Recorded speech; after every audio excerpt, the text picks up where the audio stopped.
오늘은 단재강세 4477년 배달 4353년 양력 7월 1일 음력 5월 열 하루. 이 시간은 6월 넷째 주 수요일 새벽 경배 시간입니다. 이번 주에 한백음께서 주신 말씀은 안심하라는 말씀을 주셨습니다. 우리가 언제 불안한가? 언제 안심이 되는가? 내 주변이 평화로우면 안심이 되지요. 나의 가정이 평화롭고 화목하면 안심이 됩니다. 그러나 내가 아무리 평화로워도 내 주변에서 전쟁이 일어나고 싸우고 온갖 범죄가 난무하면 안심할 수가 없지요. 내가 아무리 건강해도 내 주변이 온통 전염병이 돌고 있으면 나는 안심할 수가 없습니다. 나만 그런 것이 아니라 상대도 마찬가지죠. 다른 사람들이 열심히 청소하고 갈고 닦아서 깨끗한 환경을 만들어 놓았는데 한 사람이 돌아다니며 더럽히고 다니면 그 한 사람 때문에 다른 많은 사람들이 불안하게 살아야 되죠.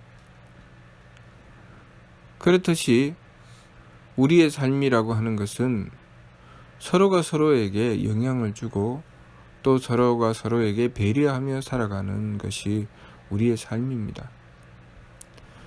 한백음께서 이번 주 말씀으로 안심하라고 하신 말씀은 우리가 하느님을 믿고 착함을 실천하였을 때 안심할 수 있다고 하셨습니다. 내가 착함을 실천한다고 하는 것은 상대로 하여금 안심하게 만드는 것이죠. 내가 안심하려면 상대가 나를 향해 착함을 실천해야 합니다. 그래야지 안심할 수 있지요. 그것은 하느님께서 하신다는 것입니다. 내가 하느님을 믿고 착함을 실천하면 하느님께서 다른 모든 환경을 나에게 맞추어 내가 안심할 수 있도록 해주신다는 것이죠. 그러니 내가 하나님을 믿고 착함을 실천하는 것이 중요한 것이죠. 우리는 마치 흐르는 강물에 속해 있는 존재와 같이 이 세상은 흐르는 강물과 같고 우리는 그 흐르는 강물 같은 세상에 존재하고 있습니다. 그렇기 때문에 내가 그 강물에 영향을 줄 수도 있고 강물이 나에게 영향을 주기도 합니다. 그렇기 때문에 우리가 그 강물을 향해서 착함이라는 깨끗함을 공급해야 합니다. 끊임없이 나에게 들어온 더러움이라는 악함을 씻어내고 착함이라는 깨끗함을 공급해야 그 강물은 깨끗해질 수 있습니다. 나에게 더러움이라는 악함이 들어온다고 해서 그래 나도 그러면 더럽게 할 거야. 그러면 그 강물은 결코 깨끗해질 수 없기 때문에 나는 결코 깨끗한 강에서 살 수 있는 길이 없습니다. 그러나 다른 모든 이들이 다 그 강을 악함으로 더럽힌다 할지라도 나 한 사람이라도 그 강물을 깨끗하게 착함으로 깨끗하게 만들어야 되겠다고 하고 그 착함을 지켜서 깨끗함을 지켜낸다면 그 한 사람으로 인해서 그 주변은 깨끗해질 것입니다. 하느님께서는 그 한 사람의 깨끗함을 받으시고 그 모든 강물을 깨끗하게 하시는 분이 바로 하느님이십니다.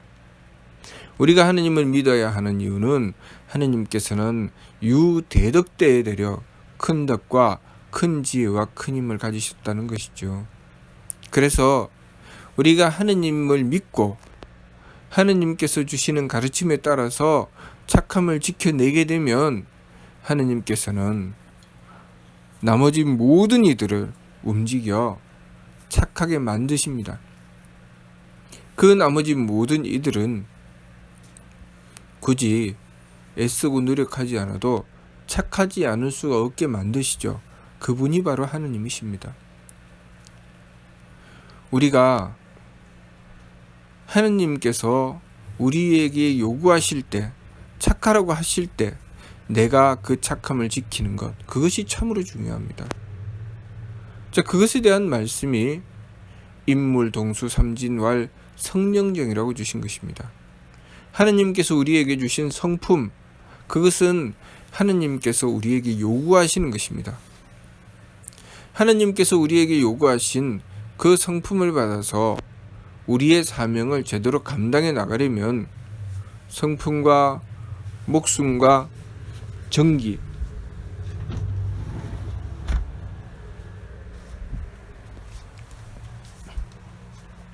하느님께서 우리에게 주신 성품을 받들어서 사명을 다하고 그 사명을 다하기 위해서 지극한 정성을 들여나가는 것, 그렇게 행해 나가기 위해서는 우리가 착해야 된다는 것이죠. 우리가 악하다는 것은 하느님께서 주시는 뜻을 버리는 것입니다. 하느님께서 주신 뜻은 받들지 않고 제 욕심대로 살아가는 것이 악한 것이죠. 예를 들면 내가 누군가의 자녀가 되었습니다. 누군가의 자녀가 되었다는 것은 하느님께서 자녀로서의 사명을 주신 것이죠. 자녀로서의 사명을 주셨다는 것은 내가 착하면 하느님께서 주신 성품을 받들어서 자녀로서의 도리를 지키게 되어 있지요. 그 자녀로서의 도리를 지키기 위해서 정성을 다하게 되어 있습니다. 그러면 하느님께서 주신 뜻을 받들어 나의 성품으로 부모님께 효도할 수 있게 되는 것입니다. 부모의 자리가 되어도 마찬가지죠.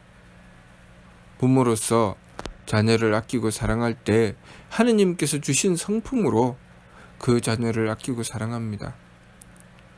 그렇게 부모의 도리를 지키고 정성을 다하게 되죠. 그렇게 하느님께서 주신 성품을 받들어서 쓰게 되고, 그리고 목숨, 그 사명을 다하게 되고, 그 사명을 다하기 위해서 정성 들여 나가는 것, 그것이 하느님께서 우리에게 주신 성명정 삼진을 받들어 제대로 쓰는 것입니다.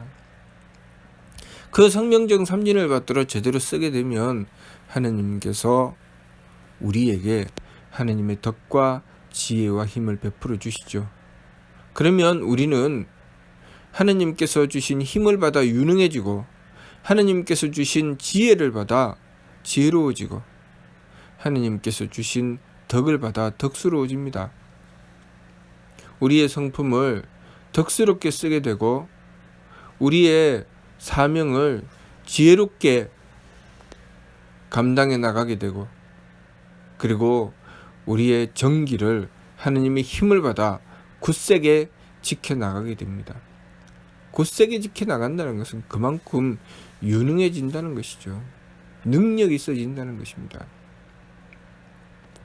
부모님께 효도하려고 정성 들이고, 그리고 지키고 노력하여야 효도하는 데 유능해집니다.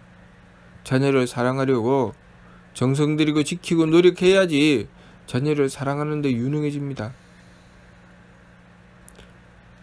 가정을 이루어 나가며 남자와 여자가 만나서 남편이 되고 아내가 되었을 때 남편으로서의 도리, 아내로서의 도리를 지키기 위해서 노력하고 정성 들여서 하느님의 지혜를 구하고, 또 감정이 일어난다고 감정을 부리지 않고 잘 참고 용납하고 용서해 나가기를 끊임없이 정성 들여 나가면 남편으로서 유능해지고 아내로서 유능해집니다. 우리가 유능해진다는 것이 남편으로 아내에게 교활해지는 것이 아니고, 아내로 남편에게 교활해지는 것이 아닙니다. 상대를 골탕 먹이고 상대를 가슴 아프게 해주며 나는 모르는 척할 수 있는 그런 능력을 갖추는 것이, 그것이 유능해지는 것이 아니죠. 남편으로서 도리를 지키고 아내가 그 남편을 의지하고 그만큼 행복하게 만들어주는 것, 그것이 유능한 것이죠. 아내도 마찬가지로 남편을 배려하고 또 아내의 역할을 해 나감으로써 그 남편이 그 아내를 의지하고 자신이 할 수 있는 일을 행해 나갈 수 있는 바탕이 되어주는 것.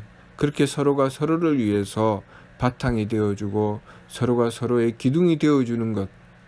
그렇게 행하는 것이 유능한 것이죠. 그렇게 하기 위해서는 그 모든 일의 바탕이 바로 착함입니다. 악함을 가지고는 결코 이루어낼 수 없는 것. 오직 착함만이 이루어낼 수 있는 것입니다.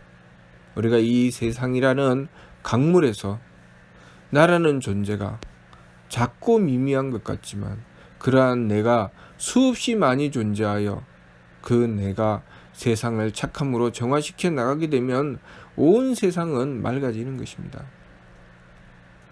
내가 상대하는 이도 또 나와 함께 살아가는 이 시대에 존재하는 수많은 이들도 결국 나와 같은 존재입니다. 그러니 나 한 사람이 뭐 어때? 나는 괜찮겠지. 내가 그렇게 생각하고 그렇게 망정되게 행동하는 순간 다른 이들도 나를 향해 그렇게 행동하게 되어 있다는 것을 알아야 합니다. 그것은 하느님께서 하시는 것이죠. 그래서 선복악하라. 착하면 복을 받고 악하면 재앙을 받는다고 하신 것입니다. 한 동네에 우물이 하나 있는데 그 우물을 서로가 아끼고 지키며 깨끗하게 쓰려고 노력한다면 그 동네에 있는 사람들은 깨끗한 우물을 먹을 것입니다. 그러나 그 동네에 있는 사람들이 모두 다 뭐 나 하나쯤은 어때? 나 하나 좀 더럽게 한다고 해서 저 우물이 더러워지겠어? 그러한 생각을 온 동네 사람들이 다 한다면 그 사람들은 더러운 물을 먹을 수밖에 없습니다. 우리가 나 하나쯤은 뭐 어때 하는 생각으로 망령되게 행동한다면 결국 자신의 삶을 그렇게 망령된 인생으로 망쳐버리고 만다는 것을 알아야 합니다. 하나님께서 우리에게 당부하시는 것은 착함을 지키라는 것이죠. 착함을 지키면 그것 때문에 손해볼 것이라고 두려워하게 될 것인데 그렇게 두려워하지 말라는 것입니다. 왜냐하면 하느님께서 지켜주신다는 것이죠. 내가 하느님의 뜻을 받들고 착함을 지키면 하느님께서는 하느님의 뜻을 받든 나를 지켜주신다는 것입니다. 그러나 우리가 그러한 하느님을 믿지 못하고 악함을 저지르게 되면 그 악함에 대한 재앙도 감당해야 한다는 것이죠. 그러니 우리가 하느님을 믿고 착함을 지켜서 하느님의 보호하심을 받을 것인가, 하느님을 믿지 못하고 악함을 저질러서 재앙을 스스로 감당하게 될 것인가, 그것을 우리는 선택해야 합니다. 항상 매 순간순간을 내가 하느님을 믿고 착함을 지켜나갈 것인가, 아니면 하느님을 믿지 못해서 내가 악하지 않아서 맨날 당해, 내가 악하지 않아서 약한 자는 당하게 되어 있어, 내가 악하고 강해서 남들을 짓밟을 거야. 그렇게 하며 결국은 항상 남들에게 짓밟힘을 당하는 삶을 살아갈 것인가, 아니면 하느님을 믿고 착함을 지켜나가서 하느님께서 이리 지켜주시고 저리 보호해 주시고 항상 지키고 감싸서 늘 하느님의 보호를 받는 삶을 살아갈 것인가, 우리는 잘 생각하고 선택해야 합니다. 우리가 하느님을 모셔야 하는 이유, 한백음의 가르침을 받들고 지켜야 하는 이유는 우리가 하느님을 모시고 한백음의 가르침을 받들게 되면 우리는 대해 대력을 가지신 하느님의 보호하심을 받게 된다는 것입니다. 그러나 하느님께서 요구하시는 뜻을 받들지 않고 내 마음대로 살아가게 되면 더 이상 하느님의 보호하심을 받을 수는 없습니다. 내가 저지른 악함으로 인해서 나는 재앙을 피할 길이 없는 것이죠. 그러니 착함을 지켜서 하느님의 보호하심을 받는 길을 선택해야 합니다. 내가 힘이 강하다고 남을 한번 때려주고, 내가 지혜롭다고 남을 한번 골탕 먹이고, 내가 가진 것이 있다고 남들을 능멸하고, 그렇게 하면 그것에 대한 대가를 혹독하게 치루어야 할 것이라는 것을 우리는 알아야 합니다. 내가 한번 양보하고, 내가 한번 배려하고, 내가 한번 정성 들임으로써 하느님의 보호하심을 받을 수 있게 된다는 것을 우리는 알아야 합니다. 내가 한번 양보하면 손해봐. 내가 한번 배려하면 손해보는 거야. 그런 어리석은 생각을 버려야 합니다. 내가 손해보는 것처럼 보이지만 하느님께서 그러한 나를 지켜보시고 그러한 나를 지켜주신다는 것을 우리는 알아야 합니다. 가만히 우리들 삶을, 우리의 양심을 가지고 돌아다보면, 내가 진심으로 양심이 있다면 그 양심으로 나 자신을 돌아다보면 하느님께서 나를 돌봐주시지 않으면 나는 살 수가 없다는 것을 알 수 있을 것입니다. 단 한순간도 하느님의 손길이 나를 지켜주시지 않는다면 나는 살아갈 수가 없다는 것을 알게 될 것입니다. 그러한 삶 속에 우리가 하느님의 뜻을 외면하고 내 마음대로, 그것도 악하게 살아가게 된다면 우리는 우리의 삶을 스스로 재앙의 불구덩이로 집어넣는 꼴이 되고야 말 것입니다. 그러니 우리가 이 참된 이치를 바르게 깨닫고 하느님께서 주신 가르침대로 순종하여 받들며 착함을 지켜서 하느님의 보호하심을 받는 삶을 살아야 하겠습니다. 하느님을 믿고 착함을 지킴으로 안심하는 삶을 이루어 나가야 하겠습니다. 무슨 뜻인지 이해가 됩니까? 네. 마치도록 하겠습니다.